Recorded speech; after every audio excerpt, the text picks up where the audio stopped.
Well, from time to time, I feel obligated to rant and rave about term limits. I'm adamantly against them. So, at least if nothing else, this is something you haven't heard before. Now, reason I do not like, actually, the reason why this has come up again, of course, is we attempted to pass the Save Act in Congress, and people are justifiably angry, so they're looking for solutions. And term limits are a emotional response. They're not a thought out response. It sounds good because you don't want to challenge it because nobody challenges it. Well, that's what I'm going to do here today. It's a stupid idea. It's a really poorly thought out idea. And if you accept it without thinking it through, you're at least ignorant. And that's what I'm here to do is try to fix your ignorance. So let's look at the first problem, the major fallacy here that people don't seem to be willing to accept. So, the fallacy is that somehow all these senators and reps are great in their first and second terms, and then just suddenly, they change and become these bad senators and reps. So this is what you're trying to say when you're saying a term limit will fix the problem. You're saying Mitch McConnell was the greatest damn senator who ever lived in his first term. Everyone was going, boy, this is the greatest senator we ever had. And second term's like, wow, he's still doing great. He's so fantastic. We're going to elect him again. And then in the third term, boom, he just fell off the face of the planet and started sucking. And same with John Thune. John Thune, greatest senator, right up there with Calhoun and Webster and all these people that we name streets after. He's the greatest senator ever. In this first and second term, just going along, fantastic, conservative, balancing the budget, doing everything he needed to do, and then suddenly in the third term, it's done, and he turns into this dirtbag. No, he was always the person he was. The number of terms he was in didn't make any impact. Lindsey Graham? Are you trying to tell me that Lindsey Graham was this great stand up guy in his first term and his second term, and then suddenly he became a bad guy? No, he's always been like this from the moment he walked in to this moment now. He never changed. So why am I pointing this out? Because people are trying to convince you that if these guys would have been term limited out, they would have been replaced by somebody better. But they forget when you term limit, that also means Rand Paul is term limited. Yeah, we got to get rid of him. You sure don't want him in Congress more than 2 terms. It means Massey's gone. Yeah, you don't want him in Congress for 2 terms. Mike Lee is gone. Are you saying Ron Paul was in Congress too long, that as things went along, he was doing great in his first 2 terms and then he dropped off the face of the planet? He was great from the moment he came in to the moment he left. But somehow it would be better if we term limited them all out. Well, there's this weird concept I've heard people throw up. And throw up's a good term because it's the value of vomit. It's this idea that if we put term limits, people like these guys are going to disappear because we're going to have citizen legislators. Are you guys high? What in the hell are you thinking? Okay, so basically, we got someone who's scum of the earth like Lindsey Graham. And he's facing a 2 term senatorship rather than as many as he could cram in there. And so he's sitting there going, well, gee, I want to affect public policy in a way that the rest of America really doesn't want. I want to shove globalist garbage down people's throats. Wait, I can only do it for 2 terms instead of 4 or 5? Oh, gee, I'm just going to start up a lawn business instead. No, having 2 terms wouldn't dissuade him. He'd show up and do what, all the damage he possibly could do in 2 terms. You're saying John Thune is going to go, well, gee, I can make all this money, ripping off the taxpayers as a senator and just enrich myself to my heart's content. But I can only do it for 2 terms? Oh, gee, I guess I'm going to find gainful employment someplace else. I'm going to go work the cash register at the hardware store instead. No, this is crazy crap. You're out of your minds. This citizen legislature stuff is something you made up. And there's no indication that putting it into effect is going to make any impact whatsoever. In fact, I can guarantee you, almost guarantee you, it's going to make things worse. Okay, first, we have to look at the first implementation of term limits we threw into this country. And I'm not necessarily against the term limiting of the president. But the key thing to look at here is not whether you're for or against, it's what impact did it actually have? Are our presidents weaker than they were before term limits were put in place? Is the executive branch been toned down? Is it listening to the people and doing what they want since term limits were put in place? And the answer is no. What happened was the bureaucrats took over because they're there all the time. And as long as the bureaucrats are not reformed in any way, term limits aren't going to have an impact either. Well, don't you don't have any evidence, do you? I do actually. Several states have imposed term limits on their state legislatures. And the fun thing is they went and did research papers on these legislatures to see what happened. What they discovered was legislatures that have term limits are less capable of getting bills passed. The number of bills drops. The papers also show in these states that power shifted from the legislature to the bureaucrats and lobbyists. Now, this should be obvious as hell to you. You should be sitting here going, yeah, that's what's going to happen. If you're saying, no, that's not what's going to happen, well, it happened. It already did. So why wouldn't the exact same thing happen at the national level? Now, another thing that happened is in all the states where term limits were applied, government growth accelerated. It didn't stay the same, it didn't slow down. Government got bigger, it spent more. So term limits didn't fix anything. So if you're still sitting there going, oh, my term limits, you're basically so stuck on an idea that you're uh, refusing to see reality. So we need to understand why term limiting Congress can't fix things. Okay, as I hopefully explained to you, the process isn't failing at the end of term 2 and at the beginning of term 3. The process fails at the primary election level. This is where these people are getting in. And if you term limit them, the exact same people will get in. It'll be the exact same proportion of Lindsey Graham's to Rand Paul's as it is now. 98-1.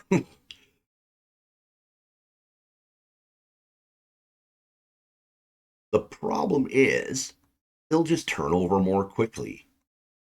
Now, this is the part people can't get into their heads. Many apparently. Primaries do not accidentally create establishment candidates. They produce them by design. Now, everyone kind of imagines a primary is like, oh, well, that's really the only way you can do things. It's not. And it's literally not the way we did things in the United States. We had a different system before primaries.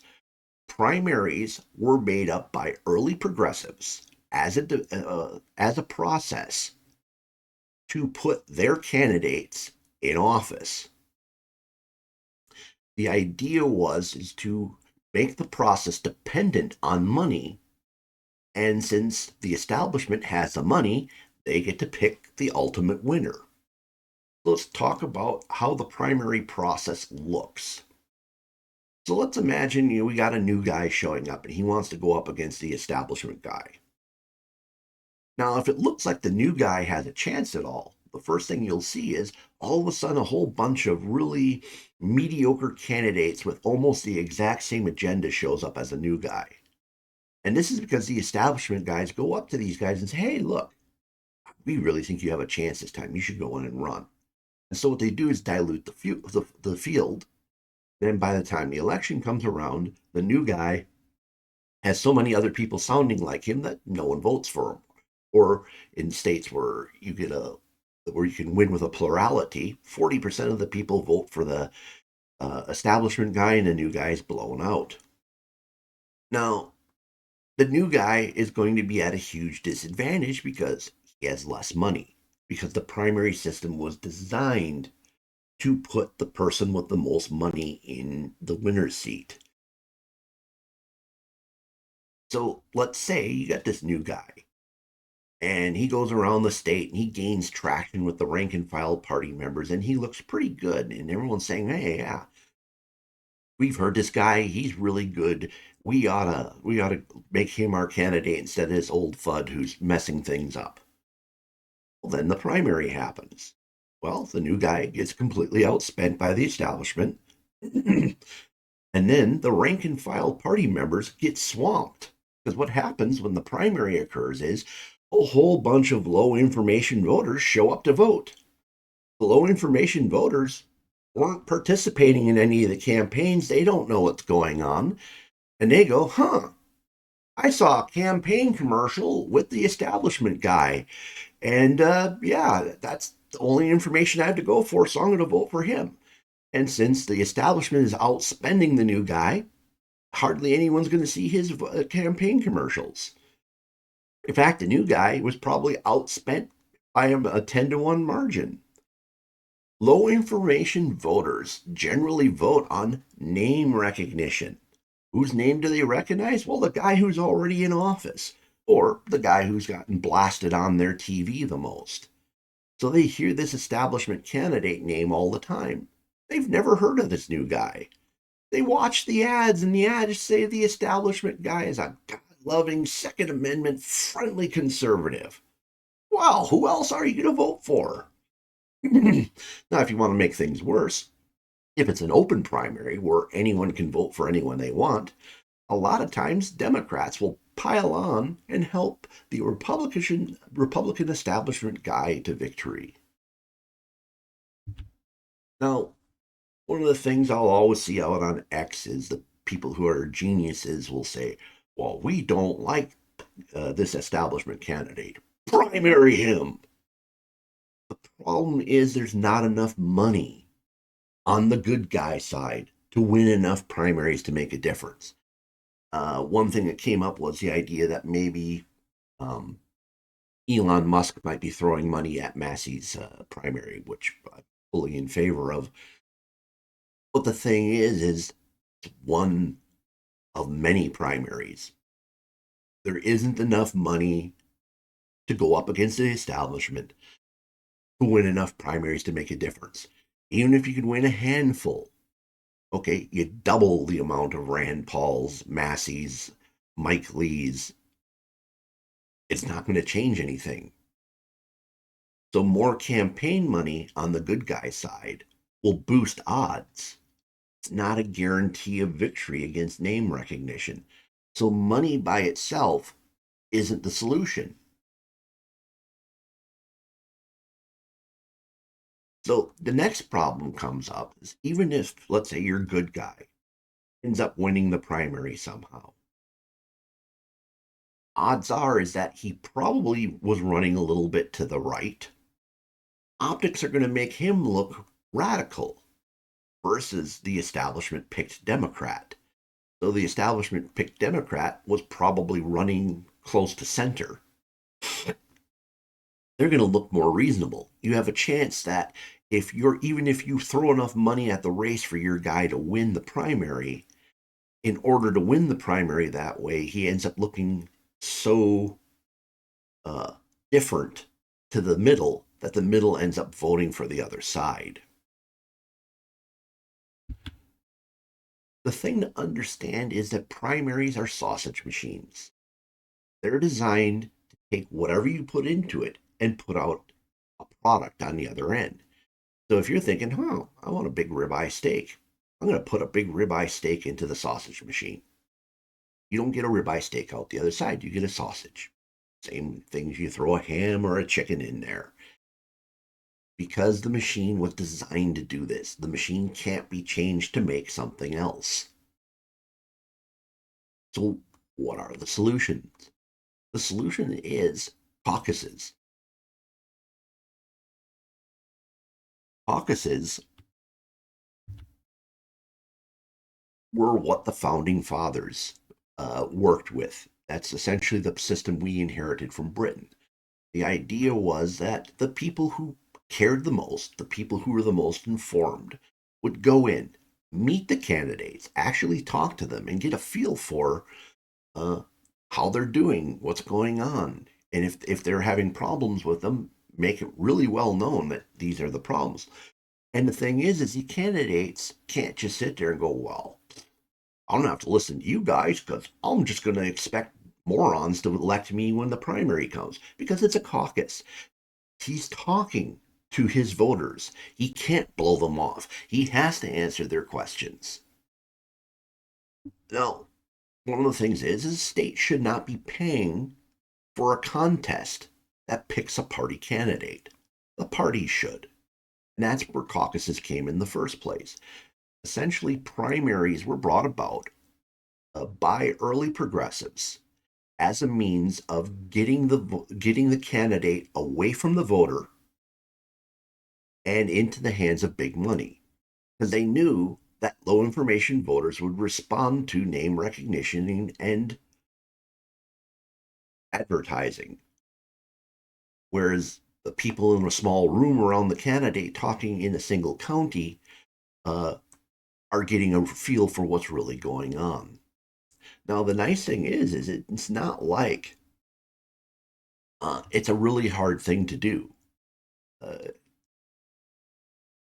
Primaries are not federally mandated. So you could easily have a state law that just says, okay, we don't have primaries anymore. We have caucuses. Some states still have them. Uh, all states should have them. Now, I'd be okay with the federal government passing a law saying states can't pay for inter-party contests. That would force it to go to caucuses. Or a constitutional amendment that says the same thing: no tax money for inter-party contests. In a caucus, the amount of money you throw at things doesn't matter, because in a caucus system, the candidates are expected to go at least county to county. The caucus voters meet the candidate. Okay, imagine Mitch McConnell walking into a room and freezing up or saying gibberish or being incapable of answering the question. There's no one who can protect him from the voters at this point. Doesn't matter if the camera catches it, it doesn't matter if media hides it. He doesn't have the dumb, low information voters to help him. He has the people in the room. The people in the room just saw it. So a good candidate would go county to county. He'd get made if he gets made, the backing of all the caucus voters. He's in a better position. These are party members. They're more ideological. They're not like, well, I don't really know why I vote the way I do. They know why. They have specific agendas. And for the most part, they have a better grasp on policy. And I have been in caucuses before, and not everyone there is a super genius. The information level's a lot higher. And more than anything else, they care. They're not some idiot who got up one morning, walks into the voting booth, and doesn't even know who they're voting for yet. And they get in there and go, there's a familiar name, click. More people vote like that than you might imagine. If you put these old senile guys in a room full of people like this, they would be voted out so quick. you'd never need a term limit. If you had a person like Lindsey Graham have to, forced to go into a room of caucusers and go, well, hey, when we had that big storm come through and everything got trashed and I decided not to come here and head to Israel instead, can you imagine him trying to explain his way out of that? He couldn't. He'd be gone. You don't need term limits. You need caucuses. Incumbents having to face their voters each election are going to be a lot less likely to screw them if they know that they have no wall of money to hide behind. If they know they can't be bailed out by superior advertising, if they know they have to face their voters, they're going to think twice about doing stupid things. They're going to go, well, this bill's really unpopular. I better vote against it. Or everyone's demanding this. If I want to stay in Congress, I better vote yes. The SAVE Act probably would have passed if we had the caucus system. No amount of money you throw at the primary system is going to generate the SAVE Act. Now, one thing will happen is the caucuses will tend to drag the GOP a little bit further right of center. However, at the same time, it's going to drag the Democrat side further left of center because the same process is going to happen in their party. They're going to be dealing with their caucuses, the people who are more ideologically bound. Now, I believe that, at least as far as the Republicans are concerned, when the D's go further left and the R's go further right, the D's are going to look a lot scarier to the voters. All right, so I hope I made my point.